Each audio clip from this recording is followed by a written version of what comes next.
Hi, friends. I found myself in an interesting mental space today. I've been reading a book called Untamed by Glennon Doyle, and admittedly, it took me a while to get into the book. I think this is the third time I've borrowed it through my library app before I finally was just decided, Amy, let's just get through and plow through it.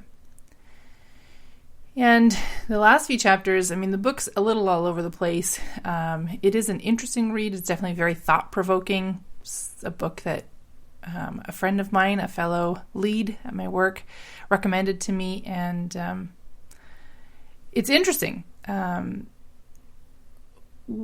What's rolling through my head today is how we speak about white men in particular. And even as I say this out loud, I think, oh boy, this is a hot potato that maybe I'm grateful that my podcast doesn't have a huge listenership to yet. But here's where my brain is at. And today, I don't have, conclusions or solutions or answers. It's just thinking. And I think that my hope in recording this and potentially having one or two people listen to it is that it will help you start to think as well, and maybe question some of the ideas and approaches and words that you are using in your conversations. I'm a white woman in Canada. I am well aware of how blessed and privileged I am to be in the body, in the physical expression that I am in. I am also heterosexual. I have a boyfriend. You have heard me talk about him many times, who also is white and male and also born and raised in Canada. So already we've won the genetic lottery without thinking about anything further. And we often have conversations about the world, what's happening. We talk about racism. We talk about gender inequality. We talk about starships and everything in between. There's not a topic that we are closed to talking about. And I think it's a great thing that both of us could talk about either side of a conversation. And it always makes me laugh when I'm almost arguing for, I'm air quoting here, you can't see me, but imagine air quotes, the side of sexism. And not that I think that any one gender or expression of identity or skin color or expression of any of those things is better than the other. But I think it's healthy and helps us to think about things if we can look at all angles of it. And at the same time, I'm very aware of the fact that I am so not aware of so many of the angles of it. Every time there's a conversation that is related around sexuality and gender, I am confronted with how little I know.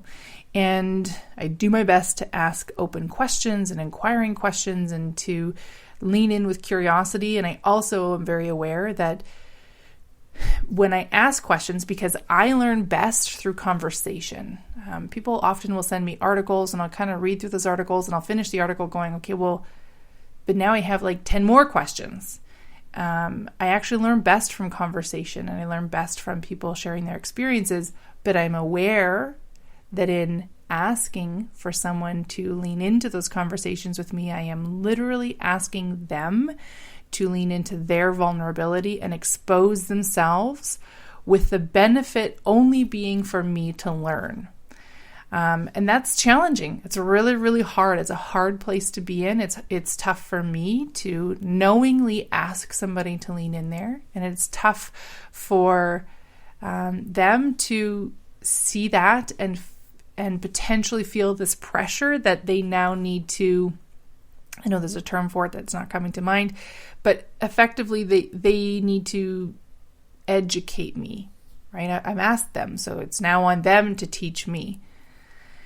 And it's such an interesting thing, but today I was thinking about white men. And I often think about this when I think about how we talk about, in particular, white straight men.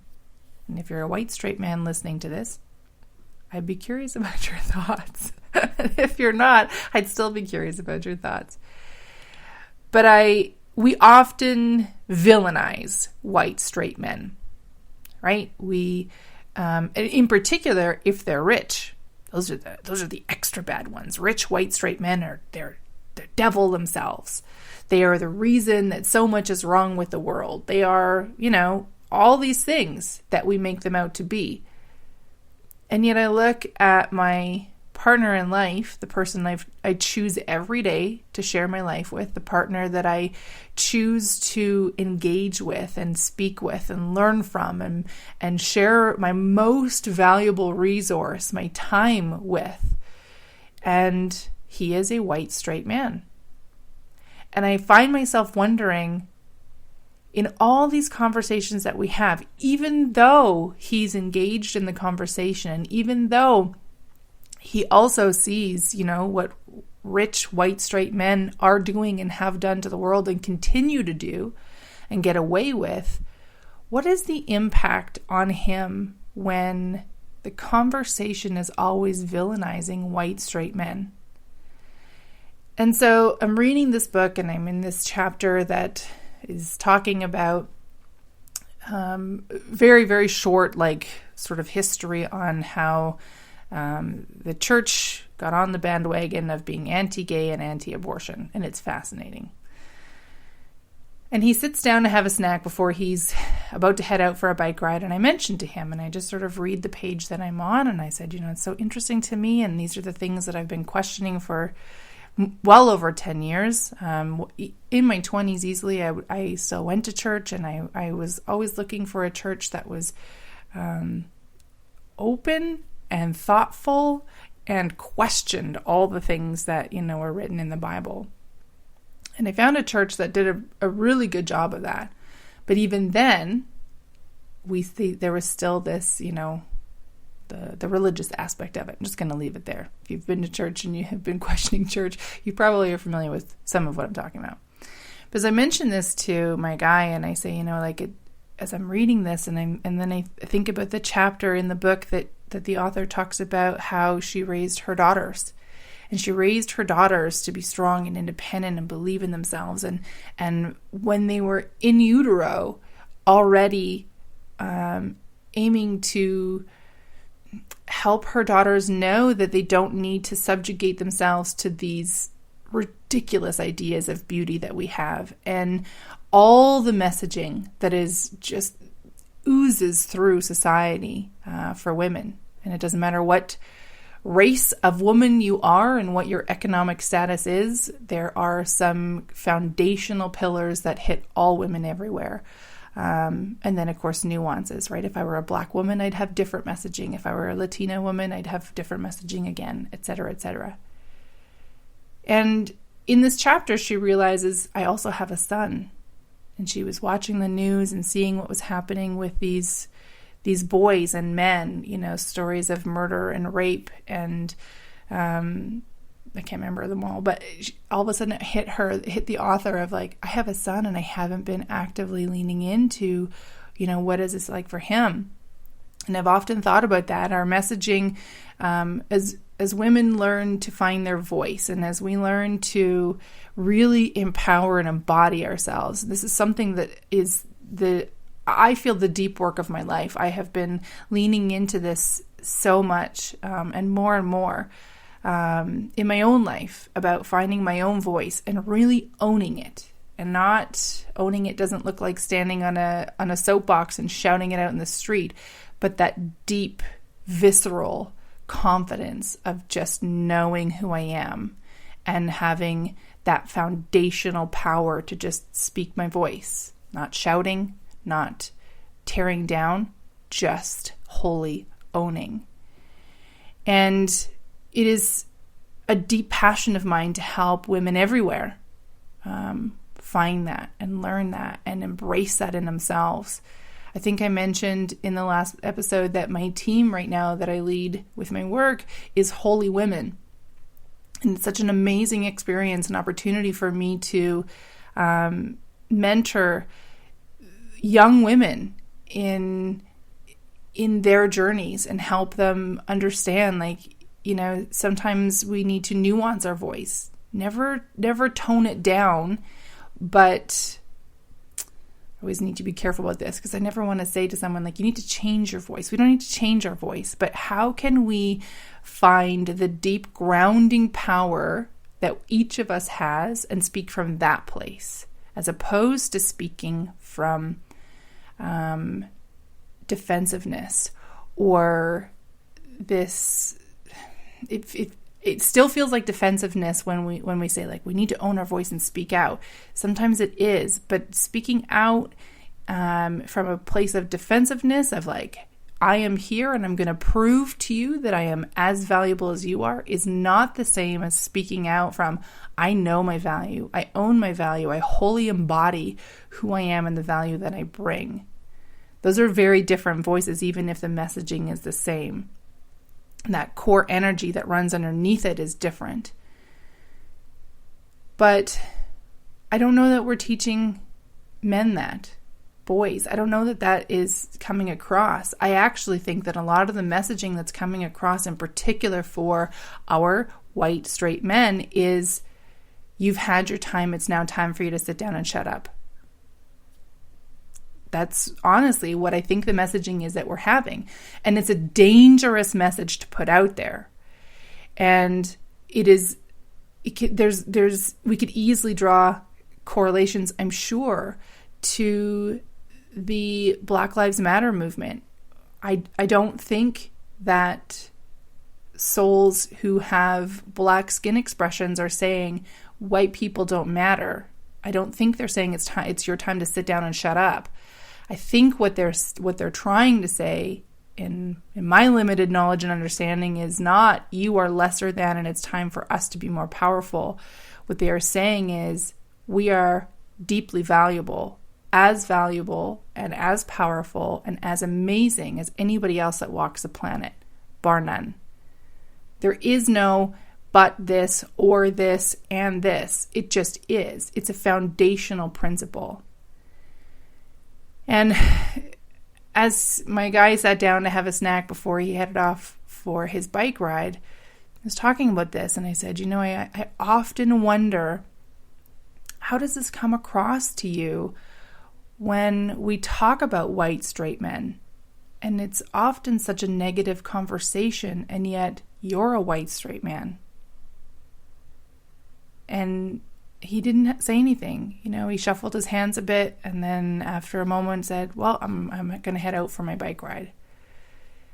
And it's so hard. It pulls deep emotion from me to think about this and think about, like, if he spent if our conversations were mostly about, women, like, they just need to get out of the way, or they've just been making everything terrible for so long, and I'm just so annoyed about it, like, that would really shake the foundation of my value, right? And as women, for my woman identifying listeners, as women, these are messages that we've been raised with. We're actually super familiar with them.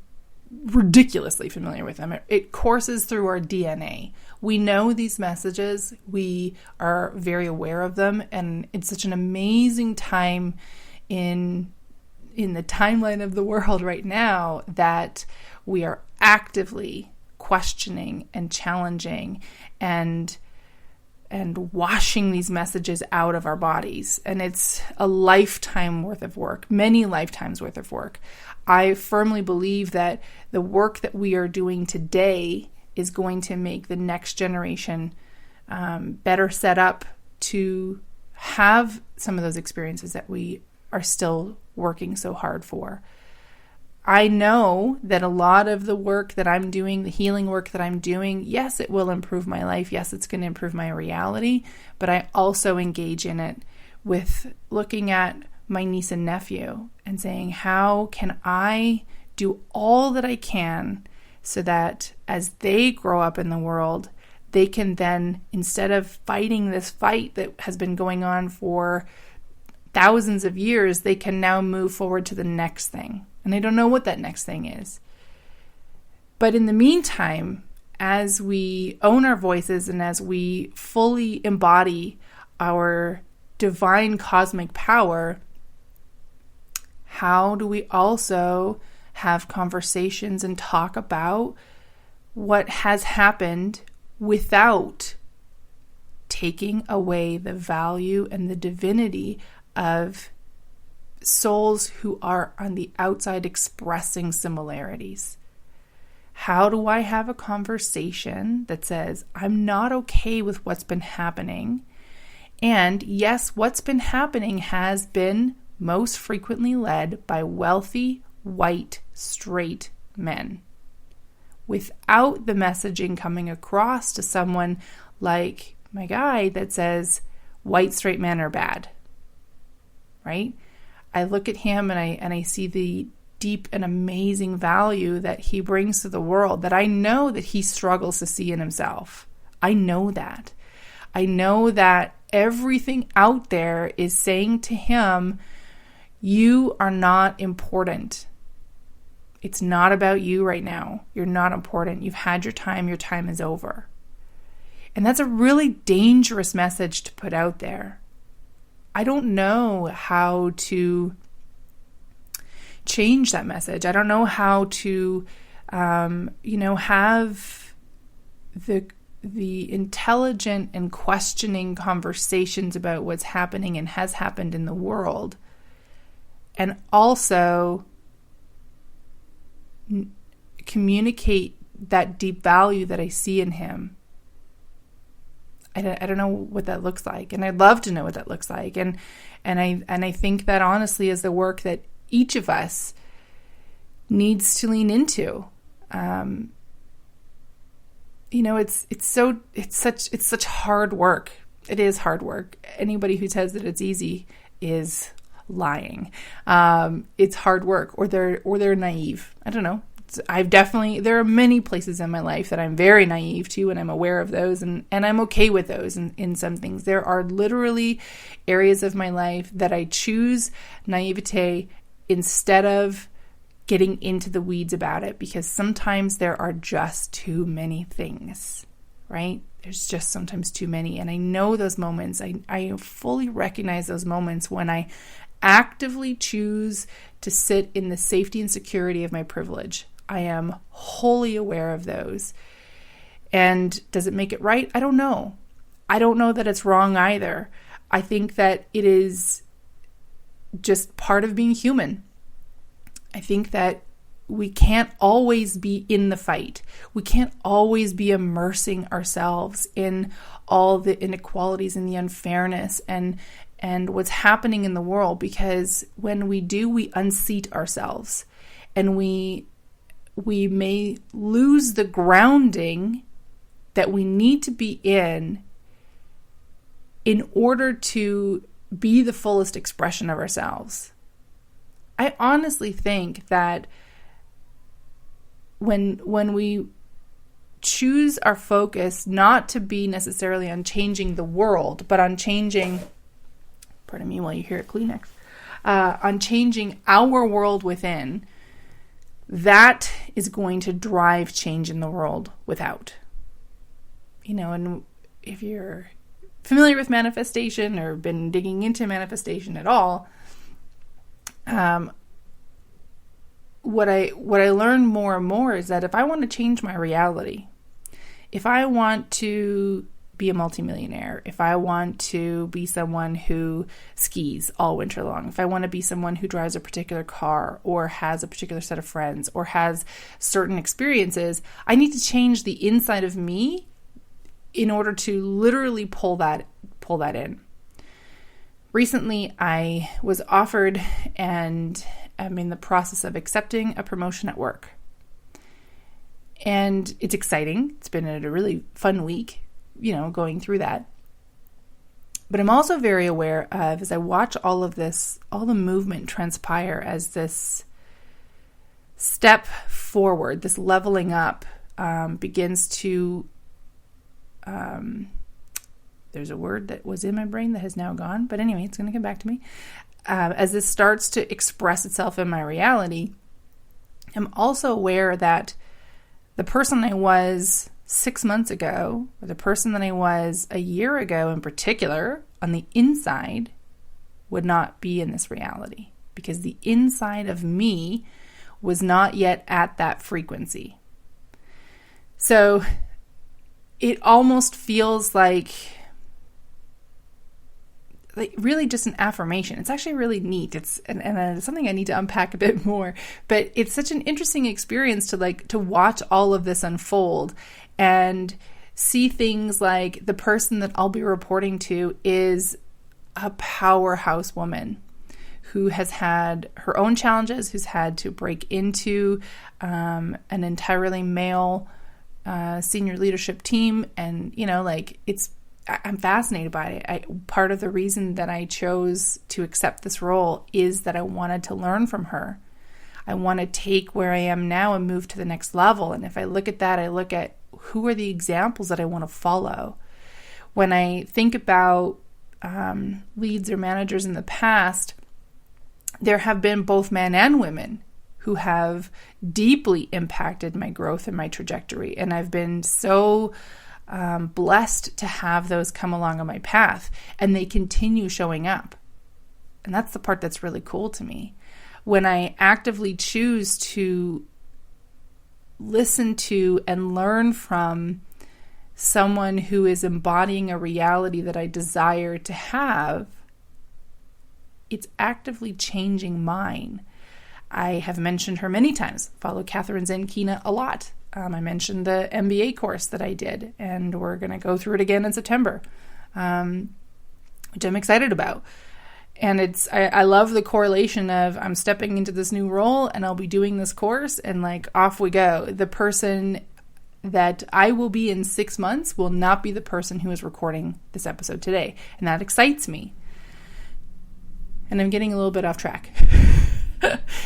But I think this is such an interesting thing, and I think all I maybe hope to leave in today's episode is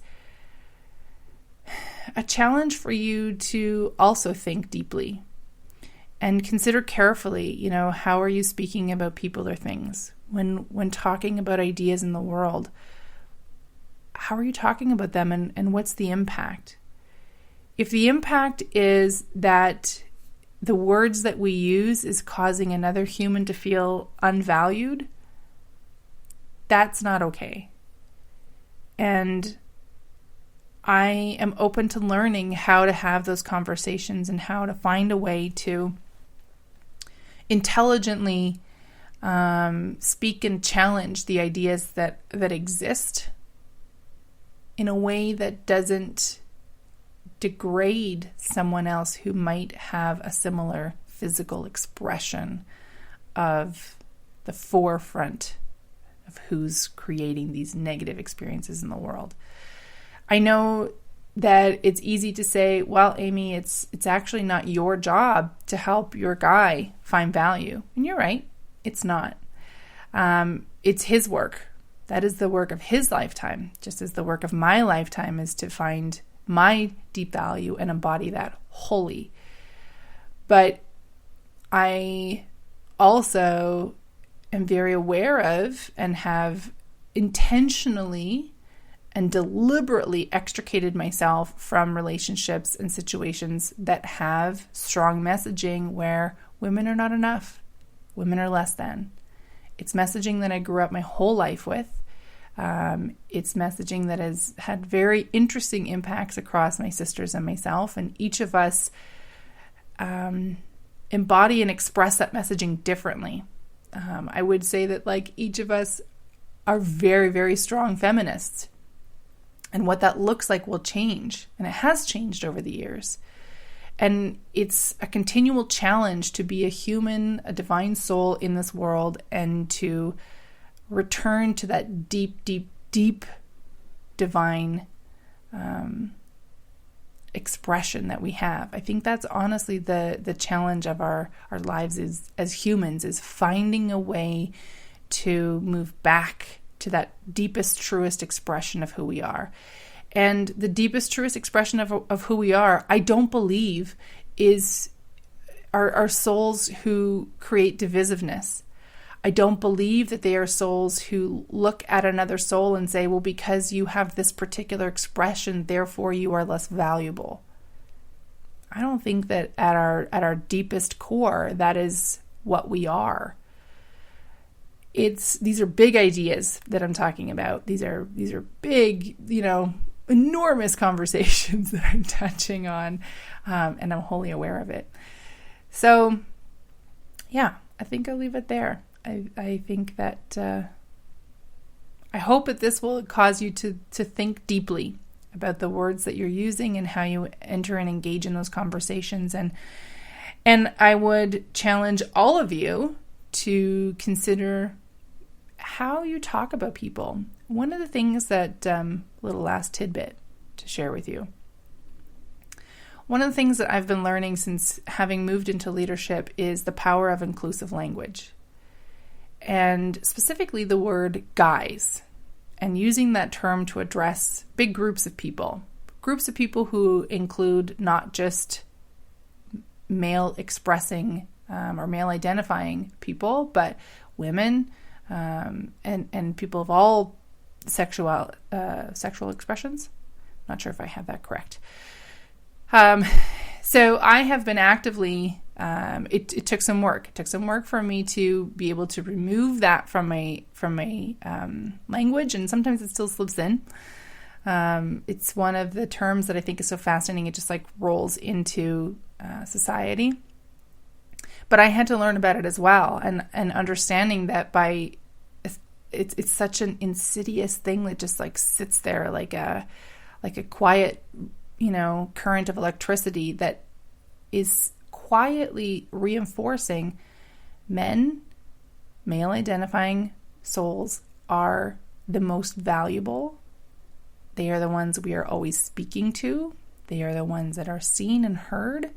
And therefore, when we address a mixed group as guys, we are basically telling everybody else, if you want to be valuable and heard, if you want to be included, you need to be considered one of the guys. And it's so interesting when we think about that. It's a challenge that I've put to my team of all women, to say, I want us to use fully inclusive language. So words like guys, I'm actively asking them to no longer use when addressing the team. And they slip up, and they often will catch themselves when they do it. And I appreciate that they catch themselves, and that was me. It took me a long time. It took me some time to be able to go, oh, okay, guys, let's do this. Oh, shit. Okay, no, hang on. Hold on. All right, folks, let's do this, or friends or team or whatever. I also intentionally, when it comes to leadership, just a little tip if you're leading a team, I do not refer to the team that I lead as friends. And I do that very intentionally. I think that as leads, I think it's very important for us to use intentional language, not that says I'm better than you and you need to know that, but that holds that boundary and that expectation that I am here to help you do your job well, but I am also the person that is responsible for what your outcome could be. In a way. So again, a very big discussion that I might need to shelve for another time. I use friends when I talk about peers, and someone who, I think I just leave it at that, as peers. That's when I use friends. But anytime that I'm talking to my team directly, sharing messaging to my team, addressing the group as a whole, I almost always use team. I never ever use friends. And again, that's very intentional. I need to make sure that we have some healthy boundaries so that I can do my job most effectively, my team can do the job most effectively, and we don't blur those lines. Fun little tidbit, I don't refer to anybody as my best friend. And some people might be crying inside hearing that.